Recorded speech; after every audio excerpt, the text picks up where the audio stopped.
noticias que transitamos a diario. Con Román Losinski. Circuito Éxitos.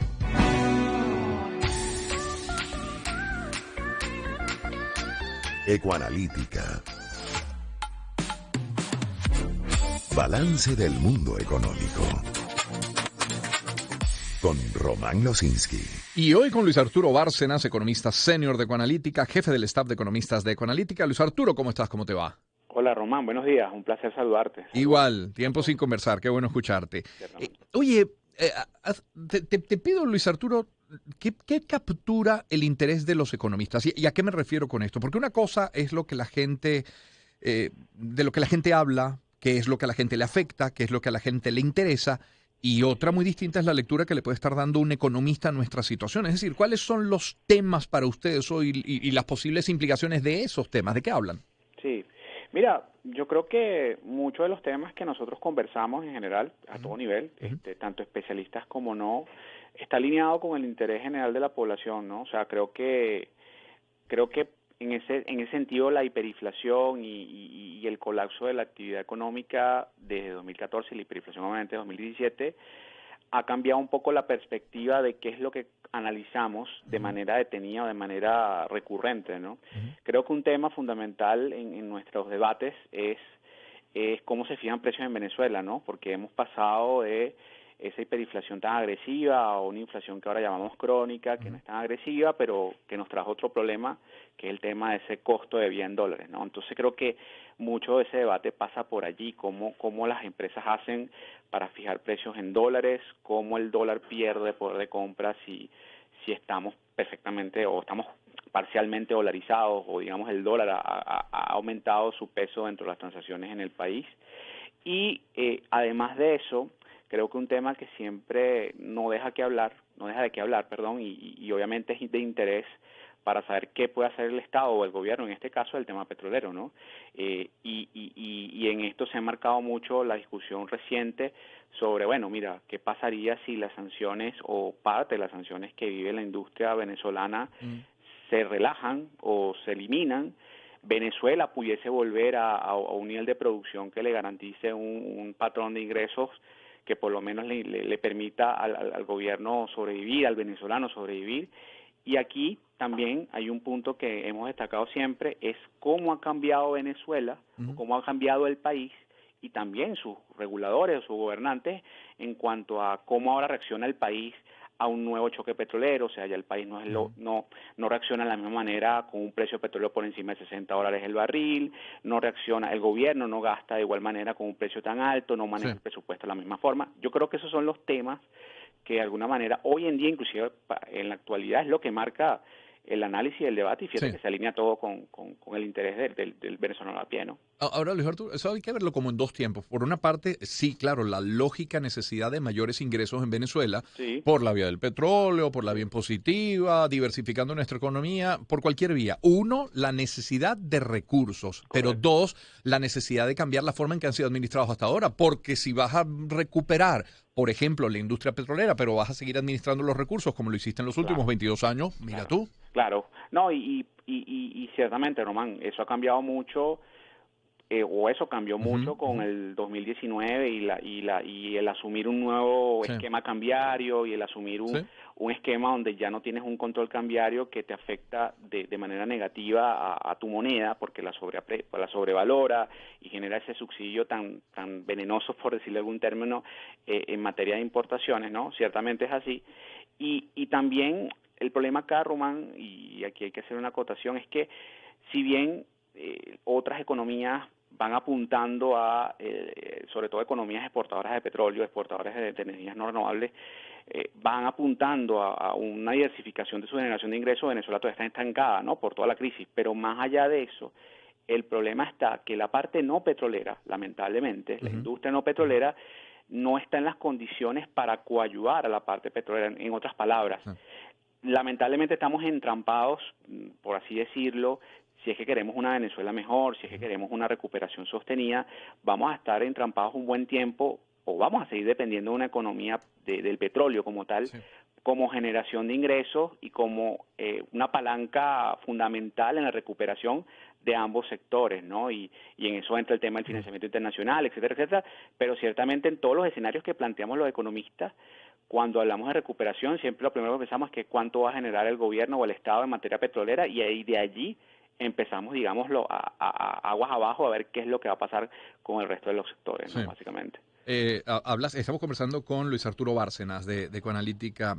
Hablas de entrampado. ¿Sabes que ayer cuando pensaba en esta conversación que vamos a tener hoy contigo, Sí. yo decía, parece que toda iniciativa está incompleta. ¿Y a qué me refiero? Es que, bueno, hay un proceso claro de dolarización, pero como han dicho ustedes los economistas, no ha sido ordenada. Claro. Se ha promovido el uso del bolívar, pero la verdad es de lo punitivo, no aumentando la confianza en nuestra moneda, Correcto. sino con el impuesto. Correcto. Intentas retomar la conectividad de Venezuela con el mundo, pero la verdad no tienes condiciones o infraestructuras turísticas para poder hacer del turismo, ¿sabes? Una buena fuente de ingreso. Se anuncia la producción petrolera, pero como sin posibilidad de financiamiento. Es decir, es muy Eudomar Santos, ¿no? Como ya vaya viniendo. Correcto. Y pueden ser buenas iniciativas, pero el tema es que no han sido ordenadas, no han sido, además, divulgadas de la manera correcta, compartidas, informadas de la manera correcta. Sí, bueno, y eso ya de por sí de una forma le mina mucho la credibilidad de esa política, ¿no? Eso último que dices, el hecho de que yo no conozca bien o que no sepa con certeza qué es lo que quiere el gobierno o hacia dónde está apuntando en materia de precio, en materia de producción petrolera, o sea, pero de manera creíble, ¿no? No simplemente... Y sin conocer el detalle del presupuesto, exactamente, ¿no? Que no es menor. Exactamente, sin saber en qué se está gastando la plata, de dónde va a provenir ese dinero, porque en el pasado nosotros tuvimos, Román, siempre un manejo, digamos, gris del presupuesto, en donde fijabas un precio de petróleo muy irrisorio y no sabías cuál era el uso de los recursos que se generaban extra, ¿no?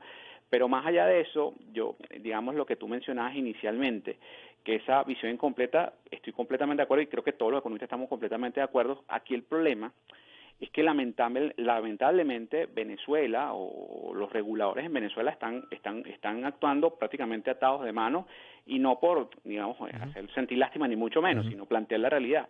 La realidad es que no solo el acceso o el poco acceso a financiamiento internacional, el tema sanciones y el colapso de la actividad petrolera hace que el Estado ahora viva, o el gobierno, disculpe, ahora viva el costo de habernos vuelto sobredependiente del petróleo, sobredependiente del comercio exterior, particularmente las importaciones, y hoy en día, con lo que significó la pandemia en materia de esa generación de ingresos, con lo que significa el conflicto político y cómo ese conflicto político tranca el juego en materia de sanciones o tranca el juego en acceso de financiamiento internacional, lo que vemos es un gobierno que lo que hace es poner prácticamente pañitos calientes o adapta la dolarización, por ejemplo, por poner un caso, a su conveniencia, o sea, no dolariza como lo han hecho otros países. Entonces, ese tipo de cosas, ese ir viendo como vamos viendo, es una respuesta, digamos, a las condiciones en las cuales está actuando el Ejecutivo y que probablemente no cambien en los próximos años y que de alguna forma nos benefician por toda la contracción de nuestra economía, por lo pequeño que nos hemos vuelto, pero que en algún momento, cuando el venezolano pueda comenzar a demandar un poco más, cuando exija más salario, cuando los precios probablemente se estabilicen mucho más, el venezolano va a demandar mucha más actuación del gobierno y probablemente no lo pueda hacer, ¿no? En los niveles que se requieren. Claro. Luis Arturo, antes de despedir, fíjate, no hubo aumento salarial ahora, no lo hubo ahora en mayo, quiero decir, lo hubo en marzo, fue el último, mediados de marzo. Sí.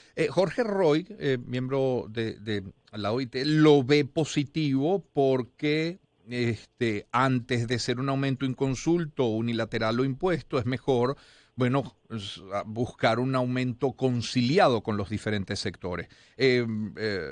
Ojalá que la visita de la OIT marque una dinámica distinta en ese sentido en nuestro país. Lo califica de éxito Carlos Fernández, el presidente de Fede Cámara. Ahora, eso no resuelve los problemas de la gente, el poder adquisitivo de la gente, eso sigue muy pendiente. Es así, o sea, si lo vemos desde el punto de vista de los recursos, probablemente sea un éxito, como lo dicen ellos, no lo digo yo, ni lo dices tú tampoco, precisamente porque un aumento en consultos genera muchas más distorsiones, genera mucho más incertidumbre y eso siempre impacta en precio, ¿no? Por más que el aumento sea irrisorio.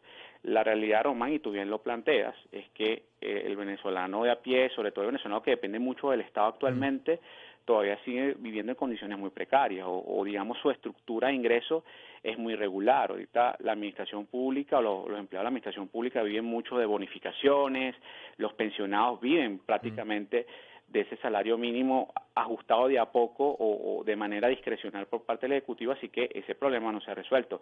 O un tema, sí, hay que decirlo, es que más allá de los recursos que esté generando el gobierno, que son mayores y que esperamos que sean mayores, no solo por la parte petrolera, sino por la no petrolera, el incremento salarial va a seguir un tema delicado porque los escenarios que se planteen para que ese salario sea significativo para las personas van a generar un incremento de bolívares lo suficientemente elevado que puedan presionar los precios. Entonces aquí tiene que venir acompañado de esas ventas de divisas que el gobierno sigue haciendo, y si las deja de hacer en algún momento o si deja de licuar esos bolívares, probablemente ese incremento de precio venga, y eso lo sabe el gobierno, y eso está siempre en toda la discusión que tiene el gobierno con empresarios o con los entes involucrados en materia de discusión salarial. Claro. Luis Arturo, gracias por tu tiempo. Feliz día. Gracias a ustedes. Que estés muy bien. Luis Arturo Bárcenas, él es economista senior de Ecoanalítica, jefe del staff de economistas de Ecoanalítica, siempre de la mano con nosotros en la agenda económica. 7:54 minutos de la mañana